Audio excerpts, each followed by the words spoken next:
sometimes we complain we don't have time. We're always running. But sometimes we need to really stop and reflect and look at our life and look at our trajectory, look at where we are going, and really see the reason behind what we are doing. So Mm, I think this lockdown actually did a lot of things to people. Of course, a lot of people complained they were tired of staying at home. They couldn't do anything anymore.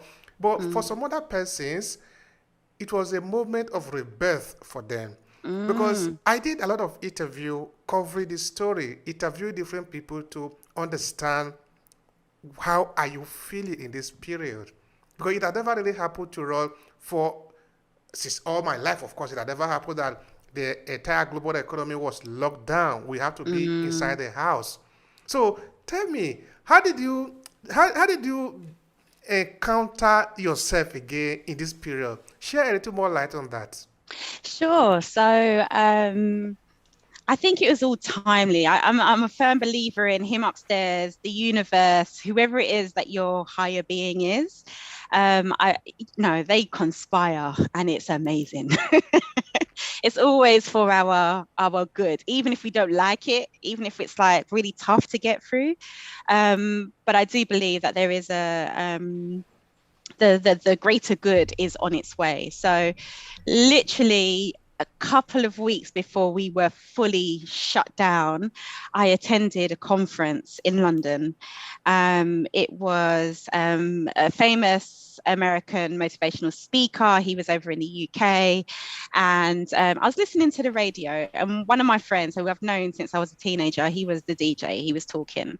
And he was talking about a gig that he got for being the DJ for Eric Thomas. So Eric Thomas was coming over for a 1% conference, and he was talking about being the DJ. So he was like lit. He was so excited about getting this role because he was very inspired by Eric Thomas. Eric Thomas's voice is everywhere in terms of the motivational speaking world. He gives stats actually that he's the number one. I don't know if it is challenged by anyone, but he certainly has content for years out there. So he's a very, very inspirational man. And so my friend was talking about this on the radio, and I was like, maybe I should go to this thing. So I asked a few of my friends, and I was like, okay, do you fancy coming? Everybody was a bit like, no, no, no. And I felt really disheartened about it. I'm a complete introvert by nature, so I kind of wanted somebody to go with. But the universe said to me, you know what, Nadine, go anyway. Just go. So I picked up myself, bought my ticket, I went, didn't talk to anyone. I pretty much went, sat down, absorbed all of this powerful information from Eric Thomas and all of the other speakers that were there at the time. Pretty much only said hi to the person that was sitting next to me, and I went to go and see my friend who was doing the DJing. But apart from that, I didn't really talk to anyone because I'm not really like that. I'm not really social like that. I can't walk up to people and just say, hi, how are you? Like, it's just not in my nature. But it was powerful to me, like this, all of this just flow of positivity and encouragement and motivation was phenomenal. So what it prompted me to do is get some coaching. I was introduced to a DISC assessment, which is a self-assessment tool, and I got some coaching, thought it was absolutely phenomenal. Felt like actually this guy was being psychic towards me. So I was looking at him a bit side-eye, like, how do you know this? And basically the self-assessment was a bit like, it's basically, the research says that we are all different, right? But we're predictably different. So when he was saying to me things like, oh, you can hold a grudge, huh, Nadine? And I was looking at him like, how the hell do you know that? He was like, yeah, you can be quite sarcastic. And I'm like, well, you don't feel like you have to defend yourself. Like, but what happened was, no, joking. But so it was really powerful to me. And actually, even just going through that process, I was like, oh, I want to do what you're doing with me right now. I want to help people understand themselves. And it wasn't that he was telling me anything I didn't know. It was more that it was putting words to it, articulating it, and making it be okay. So in certain situations, I I'm very much focused. Like even this morning, when I was preparing for coming on with to come in to talk to you, I was kind of thinking, all right, so what do I want to make sure that I say? Kind of just giving myself some bullet points in terms of a bit of my story and things like that. And my partner was trying to talk to me, and I, I ignored him. I did. Why? I ignored him because he was trying to make jokes, and I was like, no, I'm focused right now. Don't talk to me. And it's not that I'm trying to be rude. It's just I because get when it. I'm in that mode, I need to concentrate on a mode. It's not about relationships. It's not about jokes. It's not about, trying to be social. At that point, I'm focused. I'm zoned in. So that's when my sarcasm may come out, or I might just ignore you. I'm just like, or I might just be quite dismissive. And I think he struggles with that because he's completely the opposite of me in terms of being quite social. But he knows me now. So I'm just a bit like, babe, I'm focused. And he'd be like, all right, cool, sorry.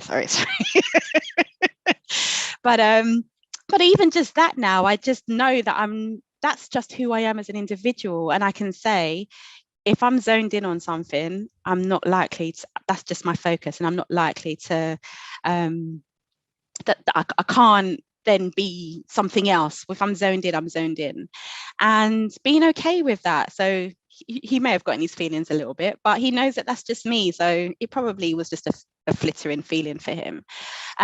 So that's what this tool did for me. Like certain things that I do, what I don't do, how I find it quite difficult to just go up to a stranger and say, "Hi, how are you? How's life?" I would just never do that. And that's okay because I'm an introvert and I own it and I'm proud and I'm authentic in myself. My partner, on the other hand, he's completely the opposite. He will go up and talk to anybody, but they say opposites attract, right? Um, so certainly during the pandemic, let me come back because I'm slightly digressing. So once we was then locked down, I had this amazing information about myself. I trained to become a coach. So I trained in the DISC assessment. So I'm now a practitioner of behavior and communication styles. I was coaching people internationally, so a lot of people in the States, some people in Canada, and a few people in the UK. So I was just kind of honing my craft. I then did a process called Life Book, which I was designing my life. I was doing that alongside it. And then I just then was like, okay, well, this is what my life now looks like. I just need to now implement. So I got really focused on my health, as I said earlier, and then was just every day doing something intentional. I was waking up at 4 o'clock in the morning. I was working out. I was working on some sort of personal development or business related stuff. Then I was doing my day job. Then I was kind of chilling out because I'm very much a morning person. So after 5 o'clock, you probably wouldn't get me doing very much because I'm a bit like I'm there.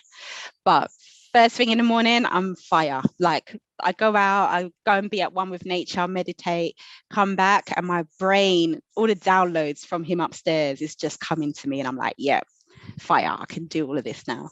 So it's a good thing I'm working in the UK now because they're probably getting so much more out of me that I am actually up at the times when I'm absolutely alive. If I was a night owl, I'd probably be struggling, but it's worked so phenomenally to me. So yeah, the opportunity to be at home, to be able to focus, to concentrate on honing my craft in terms of the coaching, during the lockdowns was amazing to me. I went out, got fresh air, did all of that. But naturally, as a person who is an introvert, that was going to be comfortable to me anyway. I can imagine those that are more extroverted were probably pulling their hair out because they wanted to be out and around other people. But as somebody who is quite homely, is within herself a lot of the time anyway, it was perfect. So I just used the opportunity to really develop myself and yeah, practice and master my skills so I can help other people to know themselves better also. That's interesting. That's powerful. I Mm. believe that is a lot of things that we can actually gain by trying to know ourselves more, because I think the power really is within, you know. Mm-hmm. It's not only without, but it's also within. We need to Mm-hmm. go inside. I think a couple of years back, not really long time ago, in the development of this podcast, it was initially called Business and Self Improvement Podcast. We did a lot on self improvement. There, I was really talking a lot about that. Of course, then I was doing only solo podcasts. I wasn't inviting people to come in. I learn a lot talking about these things. It's actually one of the things that also make me to do that podcast, that do that interview, a series of interview from Canada, UK, US, Nigeria, in different parts of the world, of course, concentrating on the African diaspora. I try to understand how is it for you this moment, no? So I think it's really important that we don't always complain that we are alone, because that lone moment is for you to rediscover yourself, who you really are, your power. Because you can't find your power in the crowd. You can't discover yourself just drinking around or jumping around.